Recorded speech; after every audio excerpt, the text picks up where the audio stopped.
എല്ലാവർക്കും M4 programming എന്ന YouTube ചാനലിലേക്ക് സ്വാഗതം. ഇന്ന് നമ്മൾ ചെയ്യാൻ പോകുന്ന വീഡിയോ ആൻഡ്രോയിഡ് ആപ്ലിക്കേഷൻ എങ്ങനെ നിർമ്മിക്കാം, അതുപോലെ അതിനെങ്ങനെ സെറ്റ് ചെയ്യാം, അതിൻ്റെ സോഫ്റ്റ്വെയർ എങ്ങനെ സെറ്റ് ചെയ്യാം എന്നുള്ളതിനെ പറ്റിയാണ്. ആദ്യമായി നമ്മൾ ചെയ്യേണ്ടത് ഗൂഗിൾ ക്രോം എടുക്കുക.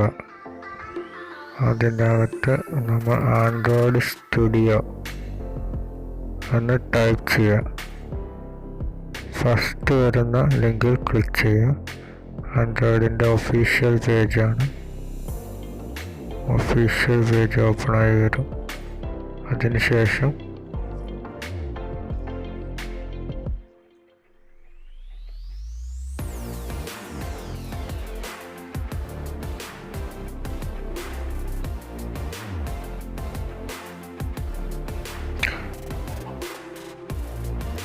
നിങ്ങൾക്ക് കാണാം ആൻഡ്രോയിഡ് സ്റ്റുഡിയോ എന്ന് പറഞ്ഞിട്ട് ഡൗൺലോഡ് ആൻഡ്രോയിഡ് സ്റ്റുഡിയോ എന്ന് പറയുന്ന ഒരു ബട്ടൺ.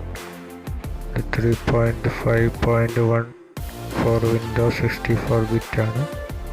അതിൻ്റെ താഴെ നിങ്ങൾക്ക് അതിൻ്റെ പല വേർഷൻസും കാണാം. താഴേക്ക് സ്ക്രോൾ ചെയ്ത് വരികയാണെങ്കിൽ ഇവിടെ download Windows 64 Windows 32 Mac Linux, അതുപോലെ അതിൻ്റെ SDK വേർഷന്, ഇതിൻ്റെ സിസ്റ്റംസ് റിക്വയർമെൻറ്റ്സ് എന്തൊക്കെയാണ് നോക്കാം. വിൻഡോസ് ആണെങ്കിൽ 7, 8, 10, അതുപോലെ Mac Linux, Chrome, minimum maximum requirements ഒക്കെ കാണാം. നമുക്കത് ഡൗൺലോഡ് ചെയ്യാം. ഡൗൺലോഡ് ചെയ്യുമ്പോൾ ഇങ്ങനൊരു അഗ്രി എന്നിട്ട് ഡൗൺലോഡ് ചെയ്യും. നമുക്ക് ഡൗൺലോഡ് ആവേണ്ടത് കാണാം. അപ്പോൾ നമുക്ക് ഇനി ഇത് ഇൻസ്റ്റാൾ ചെയ്യാം. നമ്മുടെ ഫയൽ ഡൗൺലോഡ് ആയി കഴിഞ്ഞിട്ടുണ്ട്. ക്ലിക്ക് ചെയ്യുമ്പോൾ എക്സ്ട്രാക്ട് സിപ്പ് ഫയൽ അങ്ങനെ വരുന്നത് കാണാം. കുറച്ച് ടൈം എടുത്തതിന് ശേഷം അതിൻ്റെ സെറ്റപ്പ് ഓപ്പൺ ആയി വരും. ഇതിപ്പോൾ എൻ്റെ ഓൾറെഡി ഒരു തവണ ഇൻസ്റ്റാൾ ചെയ്തുകൊണ്ട് അൺഇൻസ്റ്റാൾ ചെയ്തിട്ട് വേറെ ചെയ്യണമെന്നാണ് ചോദിക്കുന്നത്. ഞാൻ ടിക്ക് ഒഴിവാക്കിയിട്ട് ഒന്നുകൂടെ നെക്സ്റ്റ് കൊടുത്തു. അപ്പോൾ ആൻഡ്രോയിഡ് SDK മറ്റും ഇൻസ്റ്റാൾ ചെയ്യുന്ന പാത്ത് എവിടെ കൊടുക്കേണ്ടതെന്നുള്ള വരും. നിങ്ങൾക്ക് ഇഷ്ടമുള്ള പാത്തിൽ കൊടുക്കാം. നെക്സ്റ്റ് ഇൻസ്റ്റാൾ കൊടുത്തു. അപ്പോൾ ഇതിങ്ങനെ ഇൻസ്റ്റാളായി വരുന്നതാണ്. ഇത് കുറച്ച് ടൈം കൂടുതലെടുക്കും. ഇതിന് SDKക്ക് മാക്സിമം ഒരു 5 GB ഫോർ മിനിമം കംപ്ലീറ്റായി. ഇനി അതിൻ്റെ ഉള്ള കമ്പോണൻസും കൂടെ ഇൻസ്റ്റാൾ ചെയ്യണം. അപ്പോൾ കമ്പോണൻസ് ഇൻസ്റ്റാൾ ചെയ്ത് കഴിഞ്ഞു. ഇപ്പോൾ നമ്മുടെ സെറ്റപ്പ് റെഡി ആയിക്കൊണ്ടിരിക്കുകയാണ്. നമുക്കിനി പുതിയ പ്രോജക്റ്റുകളൊക്കെ തുടങ്ങാനായിട്ട്. ഇതിപ്പോൾ എൻ്റെ ലേറ്റസ്റ്റ് വേർഷൻസ് ആൻഡ്രോയിഡ് സ്റ്റുഡിയോ ആണ്. അതിൻ്റെ ഡിസൈനൊക്കെ ഉള്ളത് നിങ്ങളെടുക്കുമ്പോൾ ചിലപ്പോൾ പഴയതാണെങ്കിൽ അവിടെ പ്ലെയിൻ ആവും. ഇതാ വന്നു കഴിഞ്ഞ് നമുക്ക് സ്റ്റാർട്ട് ന്യൂ പ്രോജക്റ്റ്. അതുപോലെ ഫ്ലട്ടർ പുതിയതായിട്ട് വന്നാണ് ഫ്ലട്ടർ എന്നിട്ടുള്ളത്. ഫ്ലട്ടറും നമുക്ക് ഇതിൽ ചെയ്യാം. ഫ്ലട്ടർ ഒരു ക്രോസ് പ്ലാറ്റ്ഫോമാണ്. അതുപോലെ തന്നെ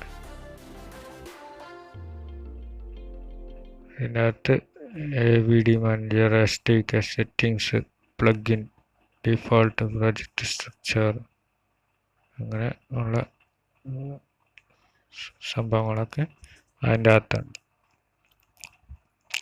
അതൊക്കെ നമ്മൾ ഇപ്പോൾ ഇൻസ്റ്റാളേഷൻ ടൈമിൽ സെറ്റ് ചെയ്ത് നിങ്ങൾ ഒരു AVD മാനേജർ ഇതിപ്പോൾ ഞാൻ ഓൾറെഡി സെറ്റ് ചെയ്തിട്ടുള്ളതാണ്.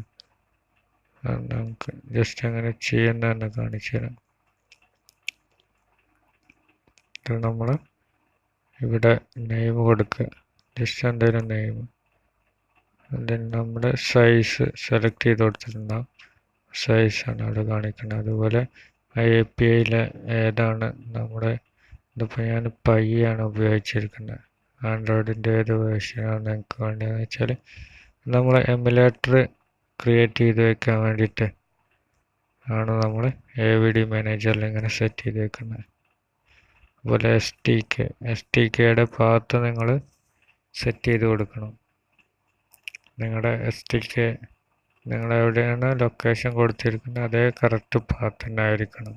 അപ്പോൾ ഇതിപ്പോൾ ഞാൻ D ഡ്രൈവിൽ ആൻഡ്രോയിഡ് എന്ന് പറഞ്ഞിട്ടുള്ള ഫോൾഡറിൻ്റെ അകത്ത് STK എന്നുള്ള ഫോൾഡറിലാണ് ഞാനിപ്പോൾ സെറ്റ് ചെയ്ത് വെച്ചിരിക്കുന്നത്.